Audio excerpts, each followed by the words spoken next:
आज 19 जनवरी है, दिन सोमवार है। ये जानते हैं बिहार की 30 फटाफट बड़ी खबरों को, और इस न्यूज को आप किस जगह से देख रहे हैं हमें कमेंट बॉक्स में जरूर बताएं। नीट छात्रा की मौत के मामले में एसआईटी ने जांच तेज कर दी है। इसी क्रम में प्रभात मेमोरियल हॉस्पिटल के डॉक्टरों से करीब 2 घंटे तक पूछताछ की गई और जरूरी डॉक्यूमेंट सीज किए गए। टीम ने मामले से जुड़े पहलुओं को खंगालने के लिए सहज अस्पताल में भी जांच पड़ताल की है। बिहार के एक जज की पत्नी को झारखंड में गोली मार दी गई। महिला ने आरोप लगाया कि उनके पति का एक लड़की के साथ अवैध संबंध है और उसी विवाद में देवर से फायरिंग करवाई गई। दोनों के बीच तलाक का मामला भी कोर्ट में चल रहा है। पटना में सामान लेने पहुंची छात्राओं ने शंभू गर्ल्स हॉस्पिटल के बाहर हंगामा किया। छात्राओं का कहना है कि 2 फरवरी से उन्हें एग्जाम की किताबें लेने नहीं दिया जा रहा है और सवाल किया कि इस बात पर वे थाने क्यों जाएं। जेडीयू नेता ललन सिंह ने साफ किया है कि आरसीपी सिंह की पार्टी में एंट्री नहीं होगी। उन्होंने कहा कि जो नेता 72 सीटों से पार्टी को 42 सीटों तक ले आए, ऐसे लोग कभी जेडीयू में नहीं आएंगे। गया जी में गोईठा को लेकर हुए विवाद में महिलाओं ने एक बुजुर्ग की पिटाई कर दी, जिससे उसकी मौत हो गई। आरोप है कि हैंडपंप के हैंडल से हमला किया गया। गांव के लोगों का कहना है कि आरोपी एक सिपाही का परिवार है और पहले से खूनी प्रवृत्ति का है।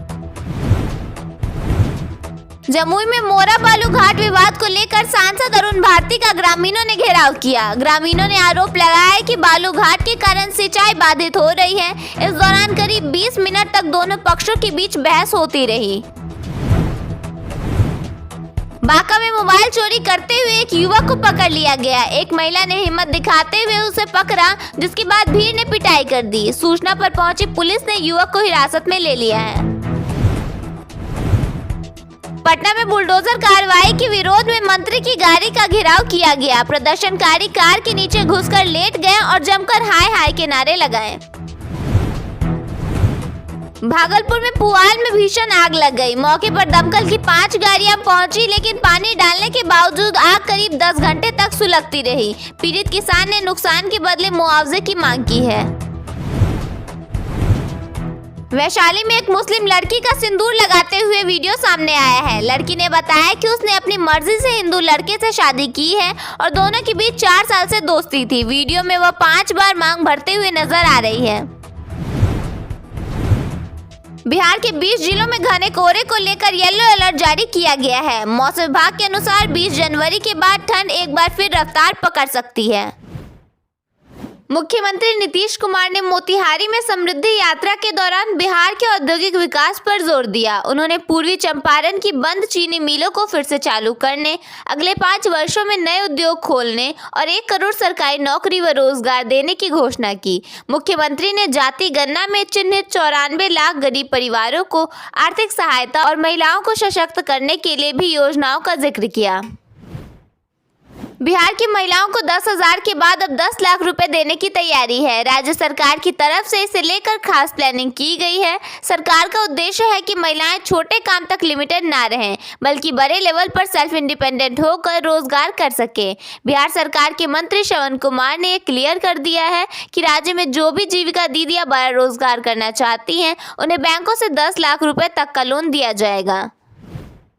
बिहार की सरकारी जमीन पर अवैध जमाबंदी 45 दिनों में रद्द की जाएगी। इतना ही नहीं, गड़बड़ी करने वालों पर कार्रवाई भी की जाएगी। इसे लेकर राजस्व एवं भूमि सुधार विभाग के प्रधान सचिव ने राज्य के सभी एडीएम को आदेश जारी किया है। बक्सर जिले के एक अनुमंडल में 7 प्रखंडों से 12,000 से अधिक अपात्र राशन कार्ड धारकों की पहचान की गई है, जिनके कार्ड रद्द करने की प्रक्रिया शुरू कर दी गई है। यह कार्रवाई खाद्य एवं सार्वजनिक वितरण विभाग पटना द्वारा उपलब्ध कराए गए संदिग्ध फेज 2 राशन कार्ड डाटा के आधार पर की जा रही है। पूरे जिले में यह संख्या और अधिक होने की संभावना है। विकसित बिहार की नई कहानी लेकर मुख्यमंत्री नीतीश कुमार एक बार फिर यात्रा पर निकले हैं। साल 2005 की न्याय यात्रा से लेकर 2026 की समृद्धि यात्रा तक नीतीश कुमार की यात्राएं बिहार की राजनीतिक और विकास की अहम पहचान बनी हुई हैं। इन यात्राओं के जरिए मुख्यमंत्री सीधे जनता से संवाद करते हैं और जमीनी हकीकत समझते हैं। बिहार सरकार जमीन फ्लैट के निबंधन दस्तावेजों को सरल बनाने की तैयारी में है। अब कई पन्नों की डीड की जगह एक पेज का दस्तावेज देने का प्रस्ताव है, जिससे आम लोगों को समझने और सुरक्षित रखने में आसानी होगी। साथ ही निबंधन से पहले की प्रक्रिया को पेपरलेस किया जाएगा और पंजीकृत प्लॉटों की GIS मैपिंग भी होगी। जेपी गंगा पथ पर पहले के फैब्रिकेटेड दुकानों को हटा दिया गया है। उसकी जगह पर अब नए डिजाइन के फूड कार्ट्स को लगाया गया है। पटना नगर निगम और पटना स्मार्ट सिटी लिमिटेड की ओर से जयपुर और इंदौर मॉडल की तर्ज पर दुकानों को विकसित करने की कवायद तेज कर दी गई है। शिवान में सरस्वती पूजा और आगामी शबे बारात पर्व को शांतिपूर्ण और सौहार्दपूर्ण वातावरण में मनाने को लेकर अनुमंडल पदाधिकारी सदर आशुतोष गुप्ता की अध्यक्षता में अनुमंडल कार्यालय प्रकोष्ठ में शांति समिति की बैठक आयोजित की गई। SDO आशुतोष गुप्ता ने बताया कि शहर के प्रमुख पूजा पंडालों और जुलूस मार्गों पर अतिरिक्त मजिस्ट्रेट तैनात रहेंगे, ताकि किसी भी तरह की अप्रिय स्थिति पर तुरंत कार्रवाई की जा सके। तेजस्वी यादव ने बिहार सरकार पर बढ़ते अपराध और अत्याचार को लेकर आक्रामक हमला बोला है। उन्होंने मुख्यमंत्री नीतीश कुमार पर आपराधिक चुप्पी साधने और अत्याचारों को सत्ता संपोषित बताने का आरोप लगाया। यादव ने मधेपुरा, खगड़िया और पटना में हुई जघन्य घटनाओं का हवाला देते हुए कहा कि जनता एक दिन बताएगी कि अत्याचार के खिलाफ कैसे लड़ा जाता है। उन्होंने नई सरकार को वोट खरीद का परिणाम बताया। जनवरी के अंतिम सप्ताह में मधुबनी में बैंक 4 दिनों तक बंद रहेंगे। 24 जनवरी को चौथा शनिवार, 25 जनवरी को रविवार और 26 को गणतंत्र दिवस और 27 को राष्ट्रव्यापी हड़ताल के कारण बैंकिंग सेवाएं बाधित रहेंगी। ग्राहकों को 23 जनवरी तक अपने सभी बैंक कार्य निपटाने की सलाह दी गई है, अन्यथा उन्हें 5 दिनों तक इंतजार करना पड़ सकता है। हड़ताल 5 दिवसीय बैंकिंग सप्ताह की मांग को लेकर है। जमुई के अलीगंज प्रखंड में मनरेगा योजनाओं में करोड़ों रुपए के घोटाले का पर्दाफाश हुआ है। RTI से मिली जानकारी के बाद जांच में पाया गया कि अधिकारियों, कर्मचारियों और जनप्रतिनिधियों की मिलीभगत से बिना काम किए ही कागजों पर राशि निकाल दी गई। कटिहार में मखाना की बढ़ती खेती के कारण देसी मछलियों की प्रजातियां विलुप्त हो रही हैं। रासायनिक खादों और कीटनाशकों के अंधाधुंध उपयोग से कवई, पोठी, झींगा जैसी मछलियां गायब हो गई हैं। इससे पारंपरिक मछुआरों की आजीविका प्रभावित हुई है और अब बाजार में तालाब या बाहर से आयातित मछलियां ही मिल रही हैं। देसी मछलियां दुर्लभ और महंगी हो गई हैं, जिससे उनका स्वाद फीका पड़ गया है। बिहार विद्यालय परीक्षा समिति की ओर से 12th क्लास के लिए एडमिट कार्ड जारी कर दिए गए हैं। स्कूल प्रधान लॉगिन डिटेल दर्ज करके इसे प्राप्त कर सकते हैं। छात्र अपने स्कूल में प्रिंसिपल या क्लास टीचर से संपर्क करके प्रवेश पत्र प्राप्त कर सकते हैं। पटना में नीट छात्रा की मौत मामले में रविवार को SIT एक्शन में दिख रही है। रविवार को SIT की टीम प्रभात मेमोरियल हॉस्पिटल पहुंची।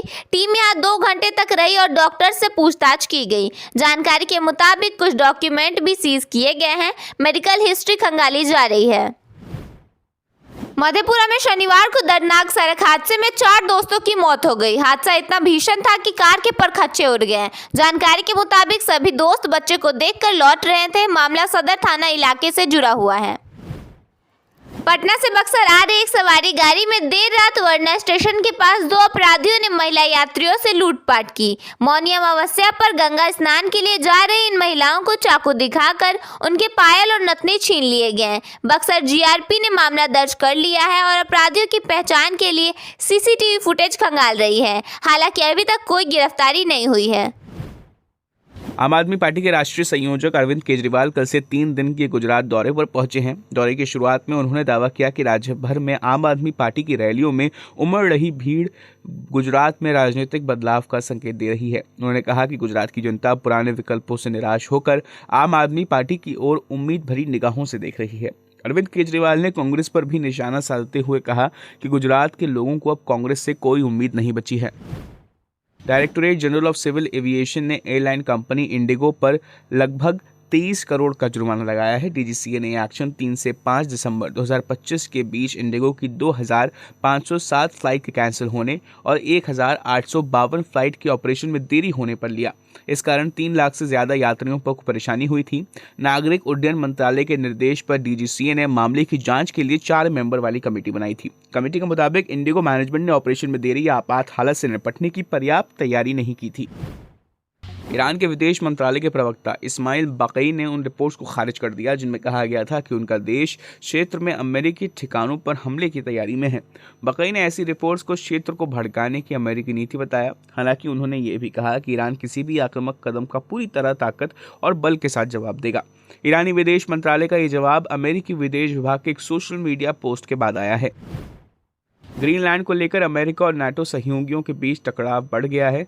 अमेरिकी राष्ट्रपति ट्रंप ने कल कहा था कि वो फरवरी से 8 यूरोपीय देशों से आने वाले सामानों पर 10% आयात शुल्क यानी टैरिफ लगाएंगे, क्योंकि वो ग्रीनलैंड पर अमेरिकी नियंत्रण का विरोध कर रहे हैं। ट्रंप ने बताया कि Denmark, Norway, Sweden, France, Germany, United kingdom, Netherlands और फिनलैंड को इस टैरिफ का सामना करना पड़ेगा। वहीं ट्रंप के ग्रीनलैंड से जुड़े हुए टैरिफ ऐलान के बाद यूरोपियन यूनियन ने आज एक इमरजेंसी बैठक बुलाई है। पाकिस्तान की कराची में एक प्लाजा में लगी आग में अब तक 5 लोगों की मौत की पुष्टि हो चुकी है। इस घटना में 20 लोग घायल हुए हैं। ये घटना कराची के सदर इलाके की है, जहां कल गुल प्लाजा में आग लग गई। आज कराची में रेस्क्यू सर्विस के प्रवक्ता हसन खान ने बताया कि सदर में 8000 वर्ग गज की इमारतों में लगी आग बेहद भीषण है और इसे बुझाने में 1 से 2 दिन लग सकते हैं। उन्होंने घटना में 5 लोगों की मौत की पुष्टि की और कहा कि आग पर काबू पाने के लिए 20 से ज्यादा दमकल गाड़ियां और पानी के टैंकर मौके पर मौजूद हैं।